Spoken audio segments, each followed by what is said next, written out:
Semana que vem vai estar calor, eu espero. Vai ficar melhor para acordar. A gente continua a nossa exposição de Romanos, a gente ainda está no capítulo 5. Semana passada a gente viu a primeira parte desse capítulo, que engloba o verso 1 ao verso 11.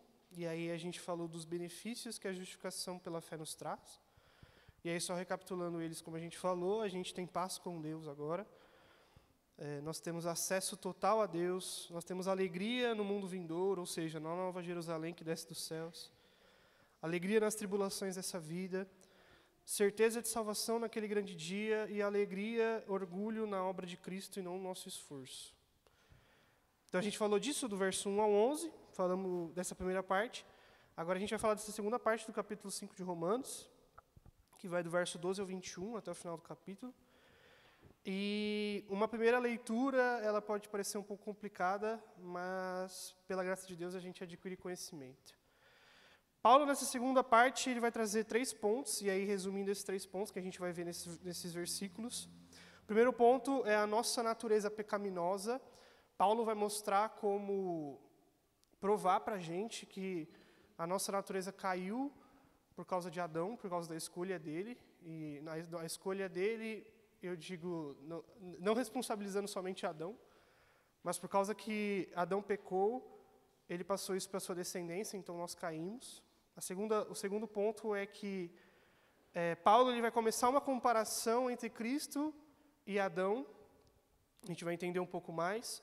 Mas o segundo ponto é que, nessa comparação, ele fala que as duas obras, elas não têm comparação de resultado e nem de esforço, que a obra de Cristo é muito maior que a obra de Adão. E, por último, a gente vai ver que, por meio da obra de Cristo, nós somos justificados e a gente reina sobre a morte. Tá? Então, são esses 3 pontos e aí a gente vai ver durante os versículos. Aí vamos à segunda parte do capítulo. Eu não orei, né? Estou ficando doido. Vamos orar, então. Ainda bem que eu lembrei. Senhor Jesus, muito obrigado por mais um dia, mais um domingo, Senhor, em que nós levantamos as nossas camas com fôlego. Eu sei que o Senhor dá graciosamente a nós, Deus. Pedimos, Senhor, que o Senhor esclareça a sua palavra aos nossos corações. Pedimos ajuda ao Senhor Espírito Santo para que escreva as palavras desse livro no nosso coração, para que nós não venhamos pecar contra Ti. Pedimos, Senhor, que o Senhor perdoe os nossos pecados, ajude as nossas fragilidades, nossas fraquezas. Nós te agradecemos pelo Seu Santo Filho que foi enviado a nós, e por isso nós temos salvação em Ti hoje. Nós te agradecemos por tudo, e no nome do Seu Santo Filho nós oramos. Amém. Vamos já para o verso 12 do capítulo 5 de Romanos, tá? O verso 12 vai dizer assim para a gente. Portanto, da mesma forma que o pecado entrou no mundo por um homem, e pelo pecado entrou a morte, assim também a morte veio a todos os homens, porque todos pecaram. Paulo ele vai começar a sua situação a Adão, mostrando como o pecado entrou no mundo. Todo mundo lembra da história de Adão e Eva, né? Deus cria um mundo perfeito, cria o primeiro casal. Ele dá um mandamento que é não comer da árvore do bem e do mal. E Eva é tentada pela serpente, come do fruto, dá ao seu marido que também come. E a partir daquele momento o pecado entra no mundo. Importante, a primeira coisa que a gente tem que atentar aqui é que como Paulo ele responsabiliza Adão pelo pecado, apesar de Eva ter comido primeiro do fruto. Por que Paulo responsabiliza Adão? Porque Adão era responsável pela criação. Deus dá essa incumbência a ele. Responsável pela criação e responsável também por guardar esse mandamento, de não comer do fruto. Por isso que Paulo responsabiliza Adão e não Eva, pelo pecado ter entrado no mundo, porque Adão ele era responsável por aquele mundo e deu essa brecha para que o pecado entrasse. Então, Paulo ele responsabiliza Adão, porque Adão era responsável por esse mundo que Deus criou. E note que Paulo ele diz que, esse é o interessante, Paulo está falando aqui que o pecado entrou no mundo, Paulo não está falando que entrou no homem. O que ele está dizendo? Óbvio que entrou no homem também. Mas Paulo está dizendo para a gente que por causa da ação de Adão, ele colocou toda a criação em situação de decadência. Deus diz para Adão que maldita é a terra por tua causa. Então, Deus ele não só traz, o pecado ele não só traz essa decadência para o homem, mas ele coloca a criação inteira, árvore, a folha, a borboleta, em decadência por causa da ação do homem. Paulo, mais para frente, ele vai dizer que a natureza, ela, por essa situação de decadência, ela está em angústia. Ela clama por aquele dia em que Cristo vai se revelar e vai fazer nova todas as coisas. Então, quando Paulo diz que o pecado entrou no mundo, Paulo não está dizendo que o pecado só entrou no homem, está dizendo que entrou por toda a criação. Ele colocou essa situação de decadência para todas as coisas que Deus criou, que estavam sob a responsabilidade de Adão. Então, a ação da desobediência de Adão, ele abre a porta para que o pecado entre no mundo. É isso que Paulo está dizendo. Da mesma forma que o pecado entrou no mundo por um homem, esse homem é Adão. Mas o pecado, ele não entra no mundo sozinho, Paulo está dizendo aqui. É como se, ao desobedecer de Deus, Adão abrisse uma porta e o pecado entrasse no mundo. Mas o pecado, ele não traz sozinho ele traz a morte consigo. Então, por ele trazer o pecado, ele anda junto com a morte, certo? E aqui, morte, a gente tem 3 campos que a gente pode entender como morte que entraram nesse mundo, no nosso mundo. Primeiro é a morte espiritual. A partir daquele momento, Adão e Eva, eles estavam separados de Deus. Eles morreram espiritualmente. A partir do momento que Adão desobedece a Deus, come do fruto, eles estão separados, eles não podem estar mais juntos de Deus. Estavam tão separados de Deus que se esconderam quando Deus veio. Se esconderam com vergonha e ainda não tomaram responsabilidade pelos seus atos, apontaram outro. Adão disse que foi a mulher disse que foi a serpente. Então, a primeira morte é essa separação de Deus. Eles não podiam mais estar junto com Deus por causa do seu pecado. Então, esse é o primeiro campo que a morte entra no mundo junto com o pecado. O segundo campo é a morte física. Deus já tinha avisado para Adão que se ele comesse desse fruto, certamente ele morreria. Então, a morte física, ela entra no mundo através do pecado de Adão.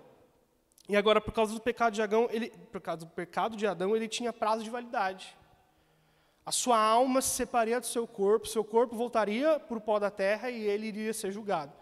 Assim como está escrito em Hebreus, que logo após a morte vem o juízo. Então, o segundo campo que a morte entra, junto com o pecado pega a mãozinha da morte e fala, vamos entrar nesse mundo, é o campo da morte física, é a separação da alma do homem com o seu corpo. O seu corpo volta para a terra e a alma vai para o julgamento. E o terceiro campo é a morte eterna, a separação eterna com Deus. Com sofrimento ininterrupto que não para e não tem alívio. Então, o pecado de Adão, ele desobedecer a Deus, trouxe essa consequência, o pecado entrou no mundo, zoou toda a criação e traz consigo a morte. Agora, esses 3 campos que a morte age no ser humano, eles são válidos porque Adão pecou, Adão caiu. E essa morte, ela não vem, essa consequência, né, do pecado e da morte, ela não vem somente para Adão, mas para toda a raça humana. É isso que Paulo está dizendo para a gente. Assim também a morte veio a todos os homens, porque todos pecaram. E aí, Paulo está introduzindo um ponto aqui, que é muito importante para a gente entender essa segunda parte do capítulo 5, que é a parte de representação. Adão representava todos nós. Porque todos nós somos descendentes de quem? Adão. A palavra Adão, ela literalmente quer dizer humanidade. Então, Adão, a pessoa, e lembrando, é uma pessoa histórica, ou seja, Adão existiu, se rebelou contra Deus. Por causa dele, ele colocou em decadência toda a raça humana, todos aqueles que viriam após ele. Assim como Paulo fala, assim também a morte veio a todos os homens, porque todos pecaram.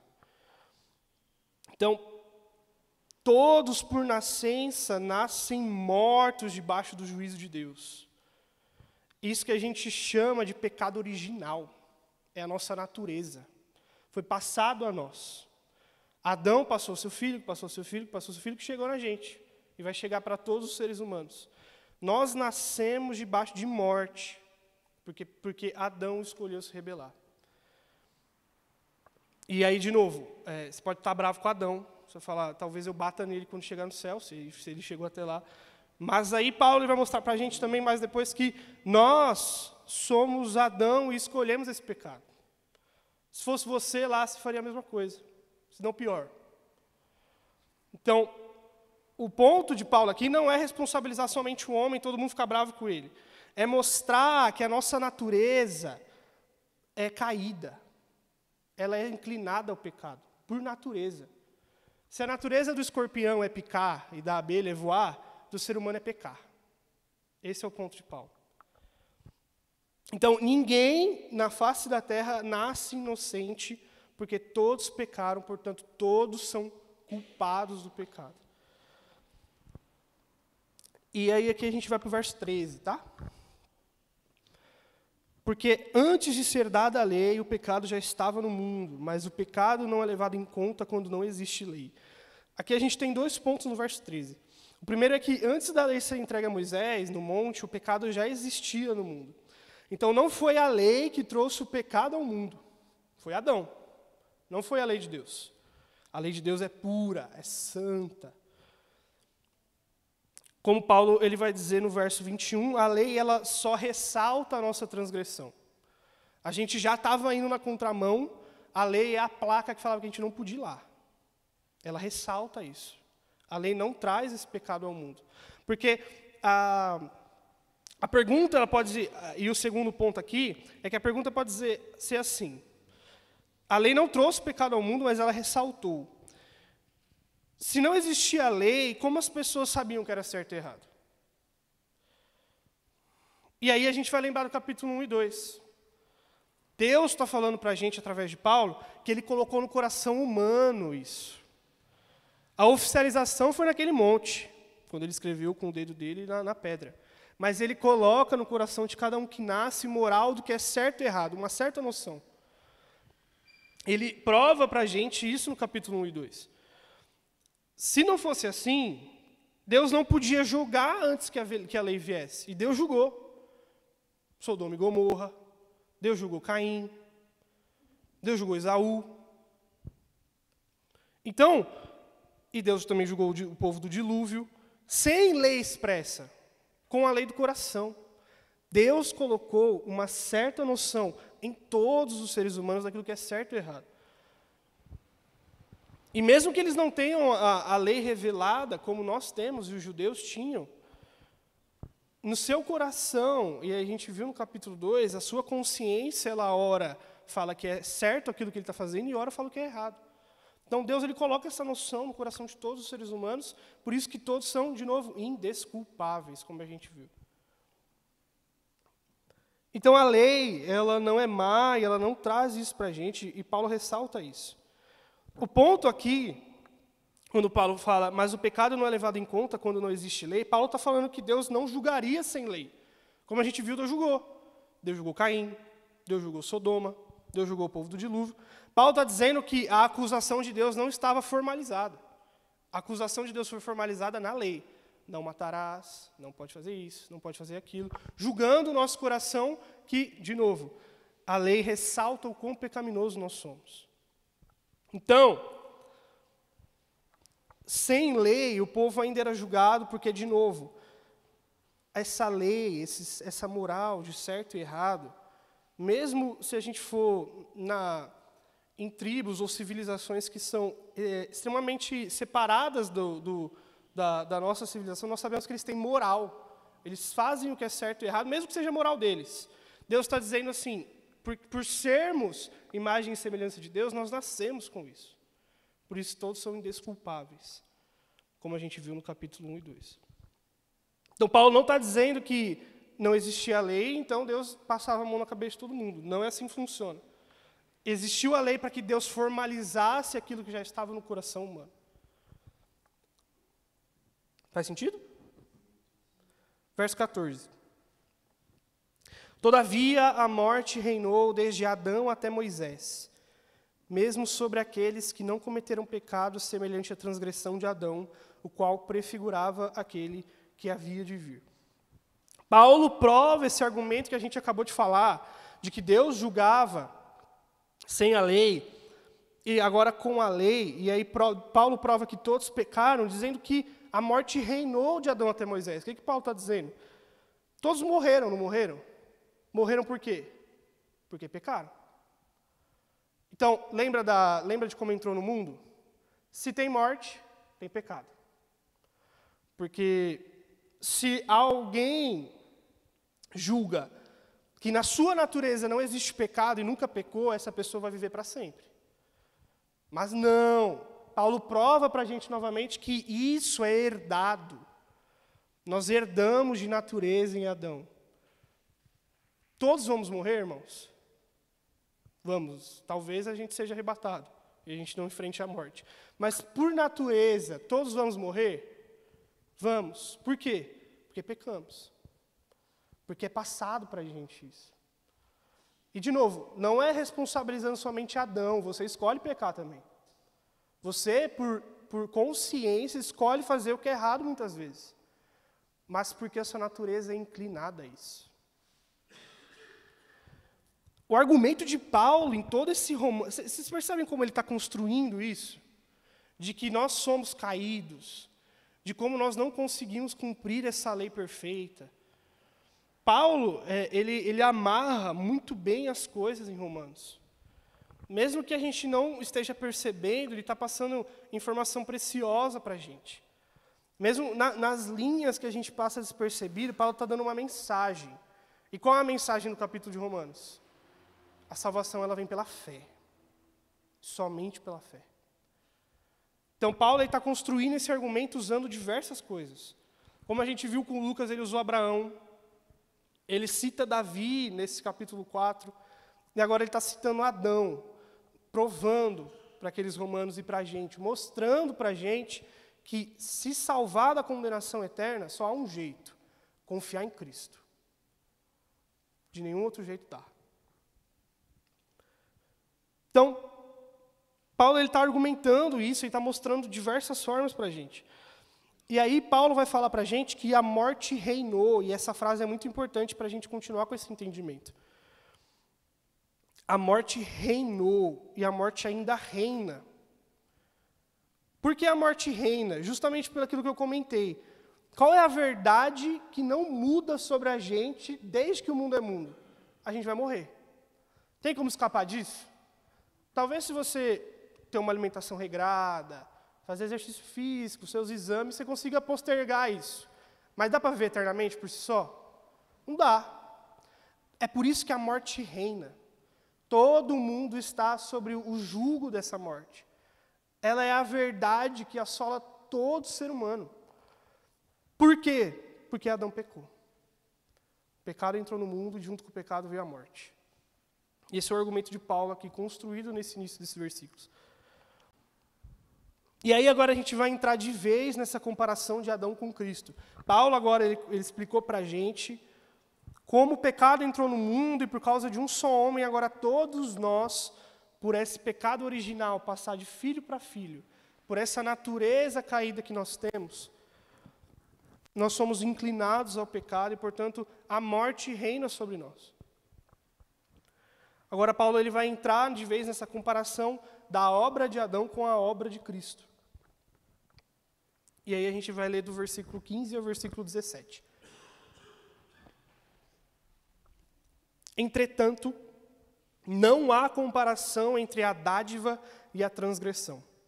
De fato, muitos morreram por causa da transgressão de um só homem, mas a graça de Deus, isto é, a dádiva pela graça de um só, Jesus Cristo, transbordou ainda mais para muitos.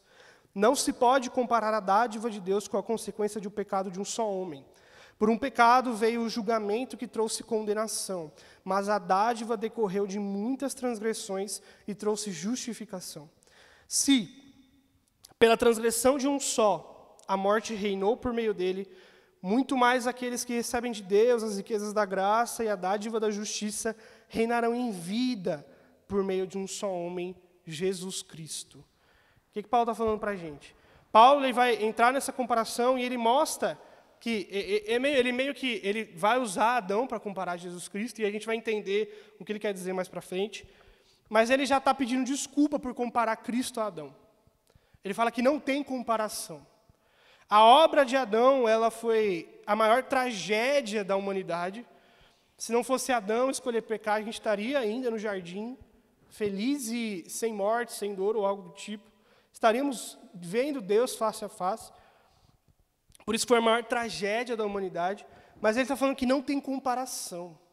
Porque a maior tragédia, ela é nada perto da dádiva da graça de Deus. Paulo está falando para a gente que a ação de Cristo, ela é muito maior que a ação de Adão.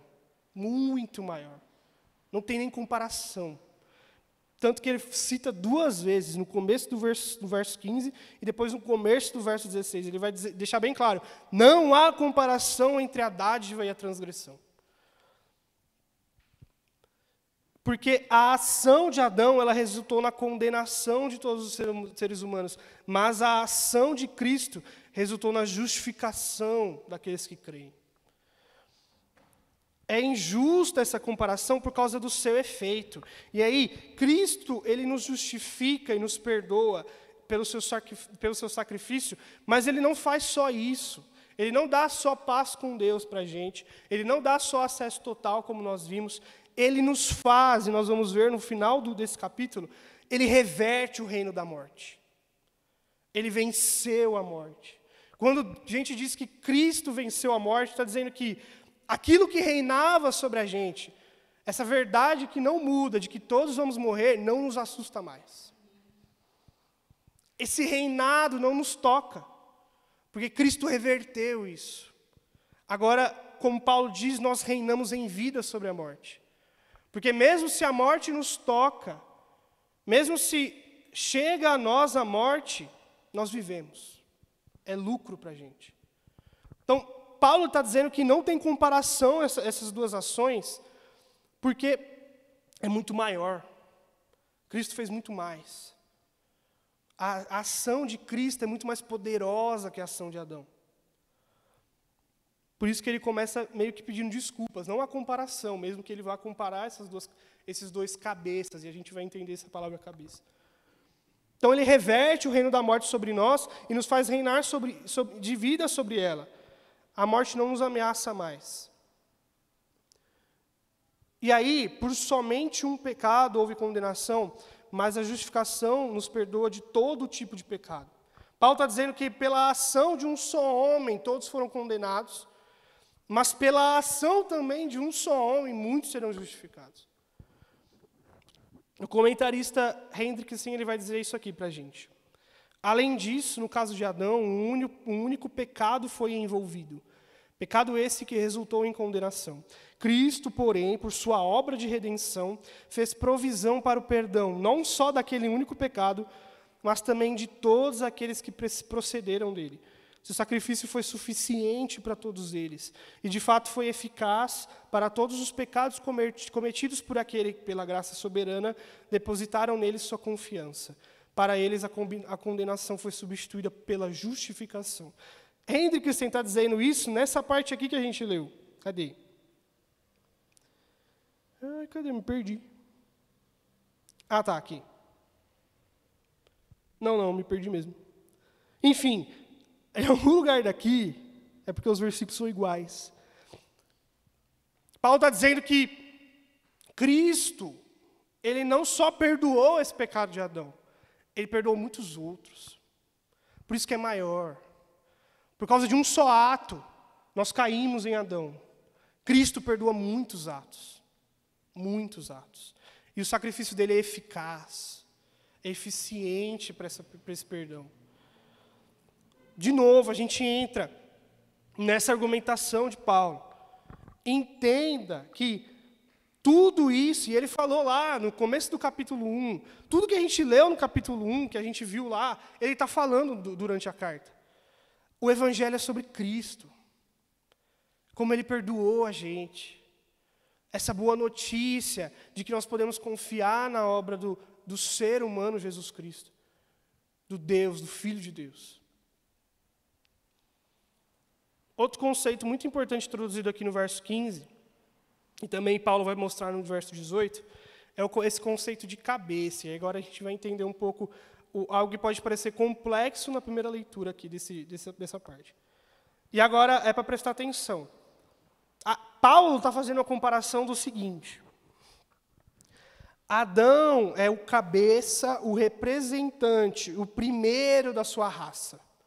Como eu falei, o nome Adão, ele justamente quer dizer humanidade. Então, em Adão, nós estávamos todos representados. Ele era o nosso cabeça, faz sentido? Nosso representante. Adão era isso. Só que ele está comparando com outra representação, com outro cabeça. Justamente aqui, quando ele diz no final do verso 14, que Adão, ele prefigurava aquele que havia de vir.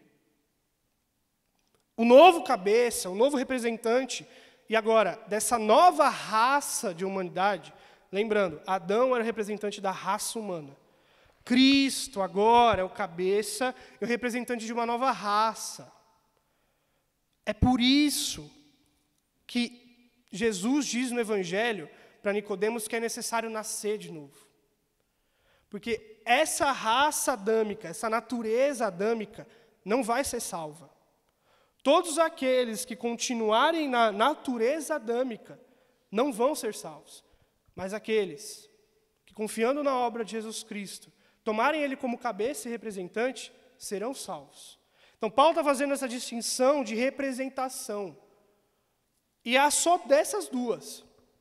Para Deus, ou Adão é seu representante, ou Cristo. Ou você está sobre a condenação da obra de Adão, ou você está sobre a justificação da obra de Cristo. Só essas duas formas. Então, a gente vê essa comparação de nascer de novo.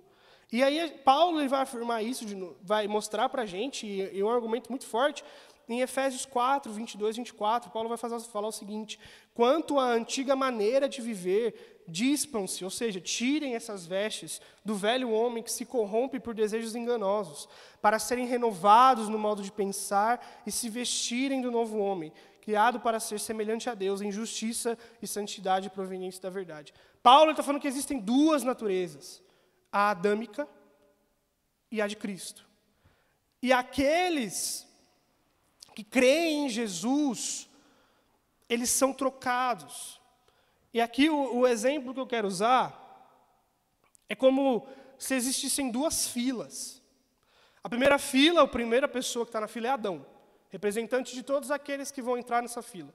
A segunda é Cristo, representante daqueles todos que vão entrar nessa fila. Paulo está dizendo que a ação do cabeça vai sobre todos os outros. A gente viu isso no verso 15. Porque Adão pecou, a gente pecou e morreu. E aí, para Cristo é a mesma coisa. A ação dele corrobora para todos os outros. Por isso que é pela fé. A gente não faz nada. Por que a gente não faz nada? Porque a gente não pode. A gente crê no cabeça. A gente confia na obra do cabeça. Porque a obra dele, ele passa para todos aqueles que ele é representante. Então, Paulo está introduzindo para a gente essas duas naturezas que existem. A velha, adâmica. E a nova, a de Cristo. Representantes, cabeças. Então, esse versículo exemplifica o que Paulo quer dizer para a gente. O velho homem é a velha natureza, onde Adão é seu representante. O novo homem é a nova natureza, onde Cristo é seu representante. E, portanto, por causa de sua obra, a gente se torna justificado e perdoado diante de Deus.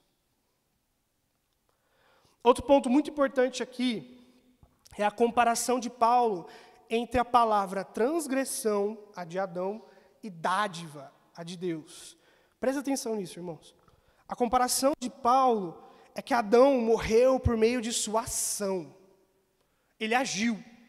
Ele tomou o fruto, deu uma mordidinha e morreu. Uma ação. Agora, a contrapartida, a de Deus, não é uma ação. É dádiva. É presente. É recebido pela gente. De novo, o argumento de Paulo em Romanos é que a salvação é por meio da fé. Não por meio de obras para que ninguém se glorie. Paulo vai falar isso depois. Então, a comparação de Paulo aqui é que nós morremos em Adão por meio de ação, pela transgressão. Mas a contrapartida não é como se fosse assim, Paulo ia dizer para a gente. Adão morreu porque agiu, e vocês devem viver agindo. Não. Adão morreu porque agiu. Vocês têm vida porque receberam. Que é dado a vocês. É dádiva. Por meio da graça e da graça somente. Então, novamente, esse é o argumento ao todo o livro de Romanos. Nós não podemos fazer nada para sermos salvos. A nossa ação, como diz a palavra de Deus, são trapos de imundícia, toda qualquer justiça. Por mais que a gente pense, e aí falando sem Cristo, por mais que a gente pense que isso é bom o que a gente faz, por exemplo, alguma ação boa, ou quando a gente deixa de pecar, se nós não temos fé em Cristo, é imundo. Por quê? Nós precisamos confiar no representante. A salvação, ela vem por meio da fé e da fé somente. E aí, novamente aqui, no verso 17, Paulo ele vai usar essa frase que a gente viu anteriormente, o reinado da morte. E aí, novamente, quando Paulo está dizendo isso, é porque nós somos sob jugo dela. E Cristo reverte essa situação. A gente pode ver isso, e aí é um versículo muito bom.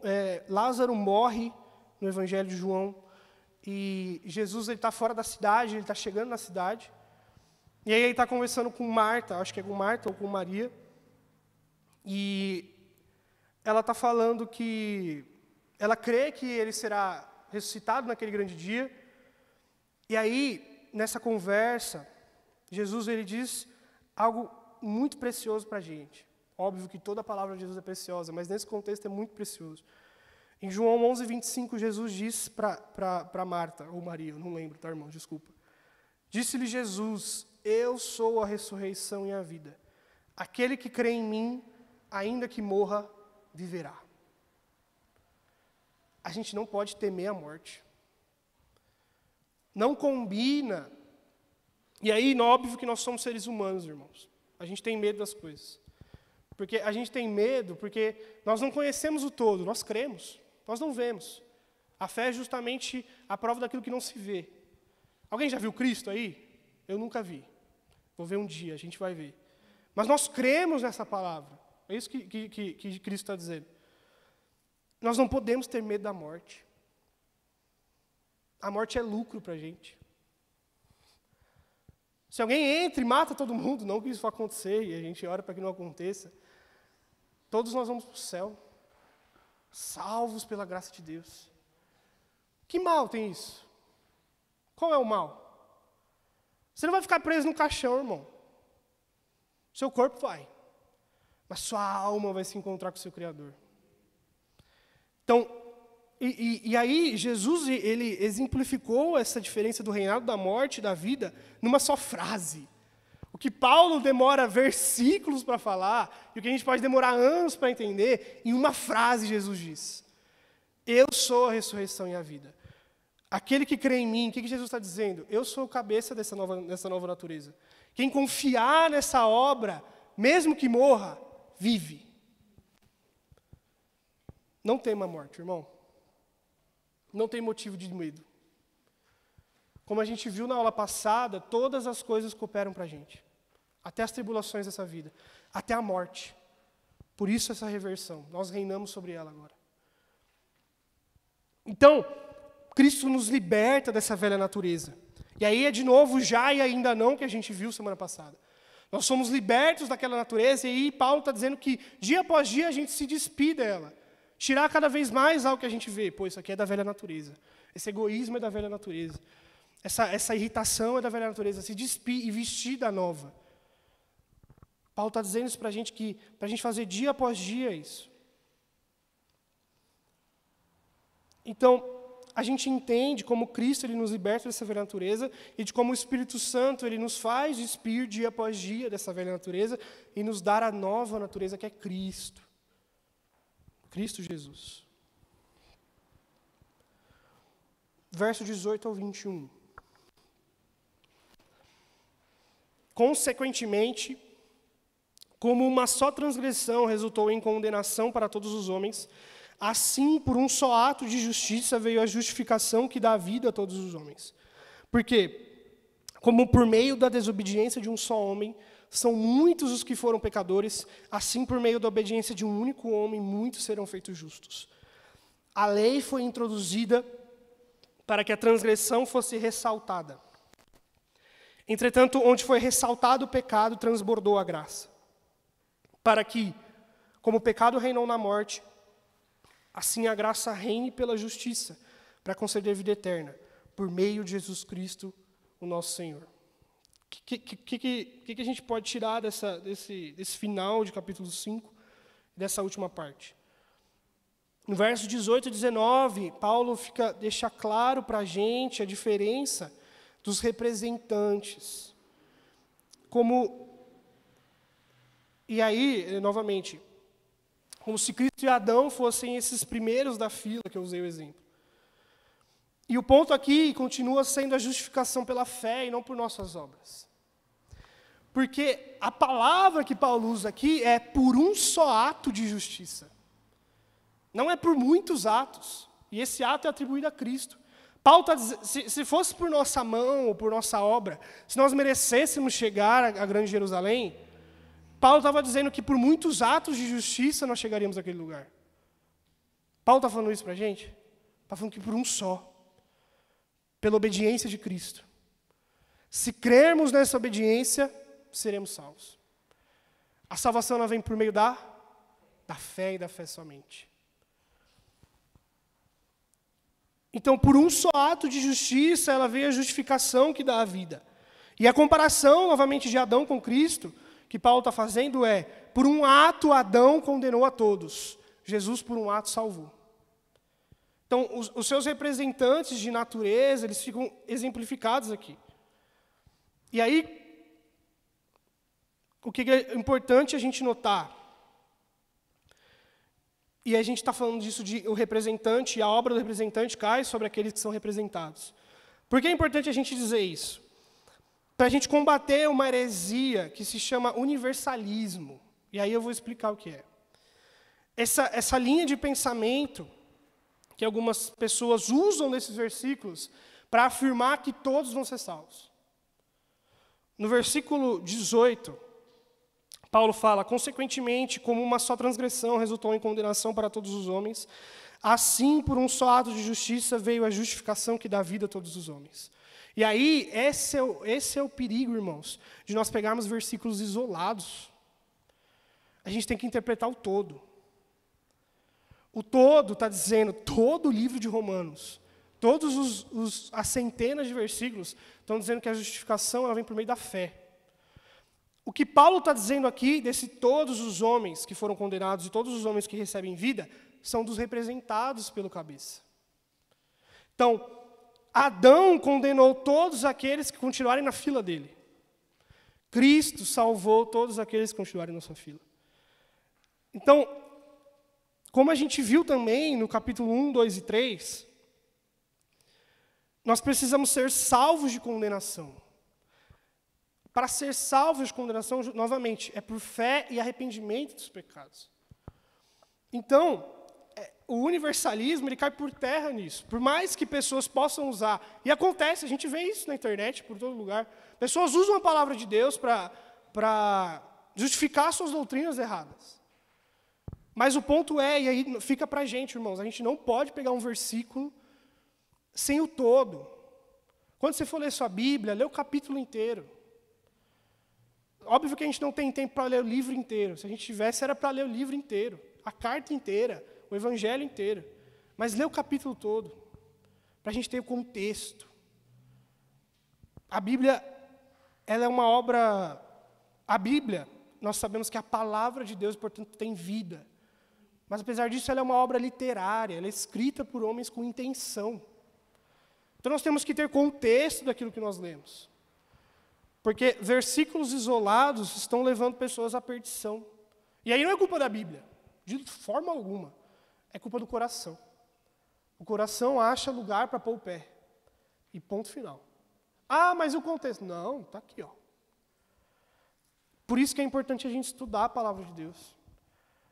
Por isso que é importante a gente dá ouvidos às pessoas que passam a vida estudando essa obra. Porque, novamente, existem cristãos verdadeiros, e nós damos graças a Deus por isso, que o trabalho deles é melhorar nosso entendimento da palavra.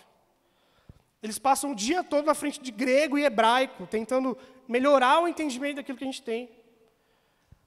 Por isso que a gente tem que dar ouvidos para essas pessoas. E, novamente, combate esse universalismo, dizendo que, e aí o universalismo diz que todos vão ser salvos no final das contas. Que não é necessário nem crer e nem se arrepender. Todo mundo vai ser salvo. E não é assim que a gente vê. A gente vê Cristo falando de condenação. Nós vemos Cristo falando de uma parábola do rico e do Lázaro de inferno para aqueles que estão, o quê? Novamente ligando com a nossa aula. Na fila de Adão. Para aqueles que estão na fila de Cristo, representados nele, nós temos o quê? Salvação. Então, Paulo está falando disso, dessas duas representações de naturezas. E, por fim, Paulo, ele novamente vai dizer que a lei, ela ressalta a nossa transgressão. Porém, ele está dizendo novamente que Cristo é muito maior que essa natureza. A lei foi introduzida para que a transgressão fosse ressaltada. Entretanto, onde foi ressaltado o pecado, transbordou a graça. Para que, como o pecado reinou na morte, assim a graça reine pela justiça para conceder vida eterna por meio de Jesus Cristo, nosso Senhor. E aí, novamente, eu tenho certeza que eu e o Lucas vamos bater na tecla o quanto for preciso. A justificação é por meio da fé. Deus não aceita os nossos atos sem Cristo. Porque Cristo é o sacrifício aceito. Nosso sacrifício sem Cristo não é aceito. Deus vira a cara. Novamente usando essa figura de expressão. Se a gente bate na porta de Deus, e Deus dá uma olhada e não vê Cristo, Ele fecha na hora, Ele nem quer ouvir o que a gente quer falar. Agora, se a gente bate na porta de Deus, e Ele vê Cristo naquilo, Ele abre. Porque é o Filho amado dEle. E aí a gente entra nesse amor que Deus Pai tem para Deus Filho. Nesse amor que Deus Pai tem pelo sacrifício do Filho dEle. Sacrifício tamanho, e a gente viu aqui, que faz com que um só ato de justiça façam muitos filhos de Deus. E aí eu lembrei de um ponto. Tem um pregador, o nome dele é Paul Washer. Tem uma pregação dele, eu estava vendo esses dias. E aí ele falou que ele estava fazendo uma palestra numa universidade, falando sobre o Evangelho. E ele diz que um menino levanta e pergunta para ele: tá, mas como o sacrifício de um só homem pode salvar muitas pessoas? Aí a resposta de Paul Washer é que esse homem, ele vale mais que todos nós, irmãos. Ele vale mais que todo o ouro. Jesus Cristo vale mais que toda a glória. Jesus Cristo vale mais que todo o poder ou autoridade que a gente pode ter nesse mundo. Ele vale mais que tudo. Em em Colossenses, Paulo vai dizer que sem Ele nada do que foi feito se fez. Ele é a coroação da natureza. Tudo que a gente vê foi feito para Ele, para Cristo. Ele é valioso demais e a gente nem pode contar. Pode juntar 1 bilhão de pessoas, 2 bilhões, 40 bilhões, não valem o valor de Cristo Jesus. E mesmo assim Ele se sacrificou pela gente. Então, Paulo termina o capítulo assim, e vai ser assim durante Romanos inteiro. Por meio de Jesus Cristo. Só há um modo de escapar da condenação divina. Que modo? Crendo em Cristo. Porque Ele vale muito. Ele se sacrificou pela gente. Então, terminando, essa segunda parte de Romanos, ela dá muito pano para a manga. A gente podia ficar muito tempo lendo e estudando isso, essa comparação de Adão e de Cristo. Tem muitos outros assuntos dentro daqui, mas eu acho que a gente conseguiu ver a mensagem completa dos versículos, tá? Então, novamente, o resumo do que a gente viu aqui hoje na segunda parte do capítulo Romanos é que nós vimos que existe um pecado original e como nós, todos os seres humanos, nós nascemos pecadores porque somos descendentes de Adão. O segundo ponto é que não se pode comparar a ação que leva à morte e a dádiva do sacrifício de Cristo. A morte, ela reinava sobre nós em Adão, e agora em Cristo nós reinamos sobre ela em vida. E o último ponto é, por um só ato de justiça citado por Paulo, nos diz que é somente pela fé que somos feitos justos, não por nossos atos, mas pelo ato de Cristo.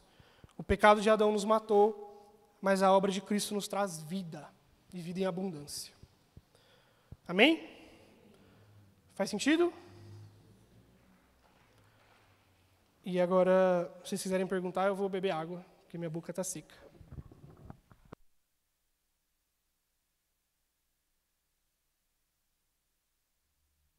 O Abner, é só para o pessoal, se tiver alguma dúvida nesse sentido, você mencionou a questão de heresia, né?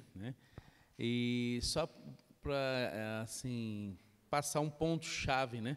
Que às vezes a gente ouve muito essa palavra, mas o que na verdade a heresia ela afeta na Bíblia ou o que ela tem a ver com a palavra do Senhor, para a gente poder identificar. O ponto da heresia, e o que é heresia,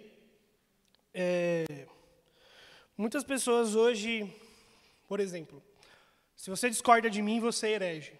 Não é assim que funciona, tá? Heresia por si só é algo que vai contra um fundamento muito importante da palavra de Deus. Fundamento esse que não pode ser alterado. Por exemplo, a justificação pela fé. Então, existem coisas que são essenciais e claras para a gente e para todo mundo que lê a Bíblia. Por exemplo, Jesus é o Filho de Deus. Se há alguma doutrina, se há alguma ideologia que diz ao contrário, é heresia.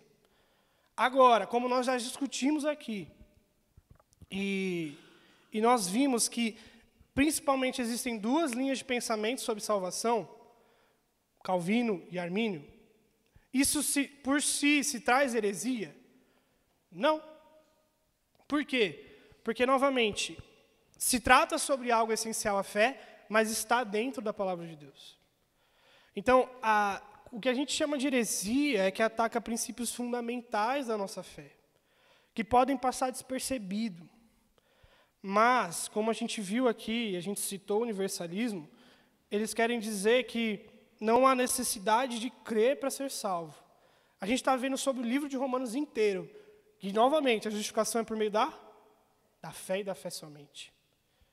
Então, heresia são coisas que atacam princípios fundamentais. Princípios que a gente vê que são claros da palavra de Deus. O exemplo é, Jesus é Filho de Deus, Deus é um. Existe outro Deus? Não existe outro Deus.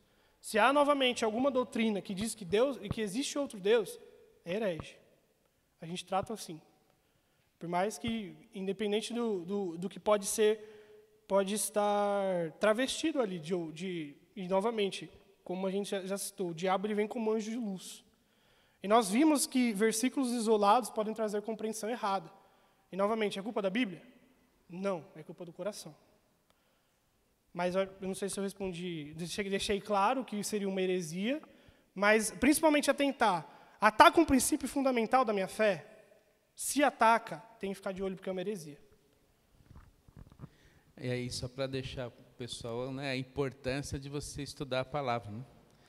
Porque como que você vai saber o que é princípio fundamental se você não estuda a palavra? E aquele que estuda a palavra, ele está livre do engano dos últimos dias. Então, a minha pergunta é assim, que você falou que quando bate na porta de Deus, né, ele abre, vê Jesus, né? Aí tudo bem, beleza. Então, isso quer dizer, ver Jesus, mas isso você está falando da salvação. Quem não tem Jesus, ele é misericordioso para livrar do mal, não é isso? A gente tá Deu para entender o que eu pergunto? Para entender o que eu quis perguntar. Que Não. ele é misericordioso. Sim, sim. É a salvação que ele vê em nós, em Cristo. Mas ele Perfeito. tem misericórdia para livrar aquele que não tem Cristo do mal. Mas a salvação não. É isso? Perfeito, perfeito. A gente está falando sobre salvação.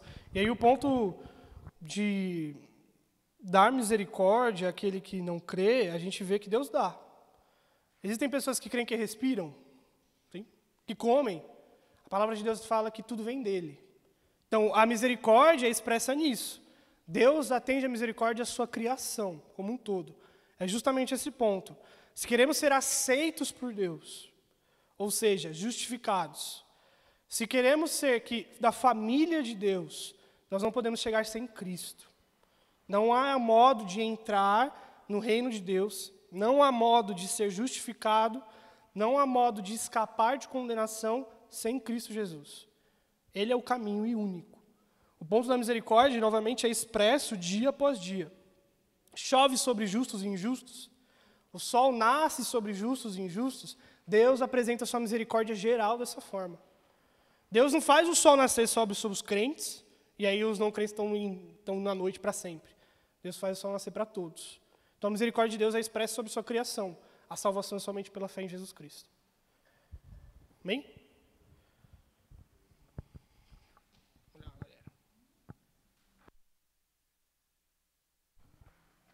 Mais alguém?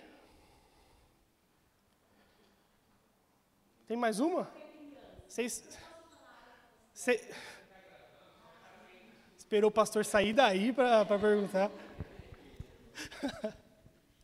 Então, e sobre, assim, que todos pecaram, a Bíblia é clara para dizer isso, todos pecaram. E um bebezinho, ele já é pecador. Já. Não existe inocente na face da terra. Mas se acaso ele falecer, ele é salvo. Sim, e esse é um ponto muito delicado da palavra de Deus, porque ela não expressa claramente isso. Não existe nenhum versículo dizendo, toda criança que morre vai para o céu. Mas a gente vê indícios. E aí, novamente, eu volto na primeira aula. Lembra quando eu falei que muitas vezes a palavra de Deus ela não se dispõe a responder perguntas? Essa pergunta específica ela não se dispõe. Mas nós temos indícios de que, novamente, nenhum ser é inocente porque todos pecaram. Então, nós cremos, eu creio pelo menos, que toda criança, quando morre, que não chega a ser um momento de escolher pelo pecado em consciência, porque nós vemos, e aí eu vou usar um exemplo. Eu não tive filhos, mas tive sobrinhos. Você precisa ensinar a criança a ser egoísta? Não. A ser orgulhosa? Não, vem de fábrica. A gente tem que ensinar a ser humilde, a gente bate. Tem que ensinar a compartilhar e bate. Então, essa é a prova, vem de fábrica isso na gente. Agora, antes da consciência da criança, e aí a gente vê muitas vezes, o que eu digo da consciência da criança, quando ela começa a escolher pelo pecado, quando começa a mentir para o benefício próprio, quando começa a bater nos amiguinhos por benefício próprio, a gente vê que tem um pecado consciente da criança. Antes dessa ação, ela ainda é pecadora. Mas eu acredito que há misericórdia especial para elas. E eu me apoio em 2 versículos. O primeiro é a passagem de Jesus, quando diz que, para deixar vir a ele as crianças, que é do reino dos céus, isso mostra que talvez Deus tenha uma misericórdia especial para essas crianças que não têm consciência do seu pecado. E eu também me apego na história de Davi, quando Davi tem um filho que está doente, e aí ele está de luto, ele está em roupas de saco. Quando um judeu ele ficava de luto, ele trocava sua vestimenta, e aí ele está nesse momento de luto, orando e jejuando para que Deus restaure a saúde do seu filho. Deus não restaura e o filho dele morre. E aí, em 2 Samuel, capítulo 22, capítulo 12, versículo 23, perguntam para Davi, agora que seu filho morreu, você não está de luto? Você trocou suas vestes, você colocou vestes normais e está andando? Davi vai dizer, o que eu posso fazer agora? Já se foi, mas eu um dia vou encontrá-lo. Então, Davi está dizendo que um dia ele encontraria o filho dele que ele perdeu. Então, para mim, para o Abner, novamente, a Bíblia não é clara sobre isso. Não existe um versículo dizendo toda criança e tal, mas há indícios daqui e ali. Para mim, para o Abner, há misericórdia especial para essas crianças que ainda não tomaram consciência do seu pecado. Crianças que não chegaram a nascer. Eu acredito que Deus, por meio de Cristo, perdoa esse pecado original e salva essas crianças.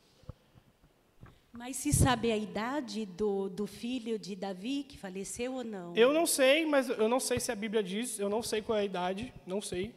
Eu também não sei se a Bíblia diz, talvez diga. Está lá em 2 Samuel, se vocês quiserem ler a história, pode ir lá. 2 Samuel, capítulo 12. Mas Davi diz isso. Davi diz que um dia ele vai se encontrar com essa criança. Então, novamente, a Bíblia não é explícita nisso, ela não se dispõe a responder essa dúvida, mas nós temos indícios aqui e ali, mas nós não temos certeza, nós temos indícios. Amém? Um desses indícios que a gente pode estar ponteando aqui, a Bíblia ela é clara onde fala a palavra arrependei-vos, né? E para que você possa se arrepender, você tem que ter consciência, né? Para que você chegue a isso, né? Então, essa é uma da ideia da pregação da palavra, da verdade, né? Para produzir arrependimento, mediante a fé, produz a salvação do indivíduo. Exatamente. E aí, novamente, o pastor bate muito nesse ponto e é isso. Nós precisamos pregar o evangelho para as crianças, irmãos. Pregar o evangelho mesmo. Esse evangelho que a gente vê que, se nós não nos arrependermos, nós vamos ser condenados. Porque a partir do momento que, novamente, a criança ela toma consciência que ela pode pecar e escolhe por isso, ela é passiva de condenação. Então, ela precisa do representante Jesus Cristo. Então, a gente necessita pregar esse evangelho. A gente precisa falar para as crianças que elas necessitam de um Salvador, e esse Salvador já veio, Cristo Jesus, o Filho de Deus. Amém? Se não tivermos mais perguntas, a gente finaliza o capítulo 5 de Romanos. Semana que vem nós temos o capítulo 6 com Lucas. E é isso, irmãos. Vamos orar para a gente ter um culto abençoado e a gente participar da ceia confiando somente na obra de Cristo. Amém? Senhor Jesus, muito obrigado pela sua palavra. Nós não temos palavras para agradecer, Senhor, o quanto o Senhor é bom e o quanto o Senhor acrescenta as nossas vidas, Senhor. O quanto o Senhor pastoreia os nossos corações. Mesmo que nós não percebamos, mesmo que nós não vamos sentir, nós sabemos que o Senhor está aplicando arestas, Senhor, moldando o nosso coração para crermos mais no Filho Jesus Cristo. Nós te agradecemos, Espírito Santo, por entendimento da palavra.